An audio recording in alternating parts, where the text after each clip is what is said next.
హైదరాబాద్ జవహర్ నగర్ లో దారుణం జరిగింది. వివాహితర సంబంధానికి అడ్డుగా ఉన్న భర్తను కిరాతకంగా చంపింది ఓ భార్య. ప్రియుడితో కలిసి భర్తను కిడ్నాప్ చేయించి నిజామాబాద్ లో చంపించింది.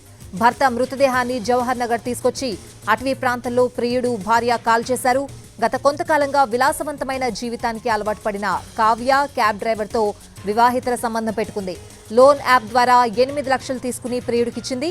ప్రియుడితో కలిసి చెట్టాపట్టాలు వేసుకుని తిరుగుతున్న భార్యను చూసి వార్నింగ్ ఇచ్చాడు భర్త స్వామి. దీంతో తమకు అడ్డుగా ఉన్న భర్తను చంపేందుకు ప్లాన్ చేసింది. పథకం ప్రకారమే భర్తను ప్రియుడితో పాటు నిజామాబాద్ కు పంపించింది కావ్య.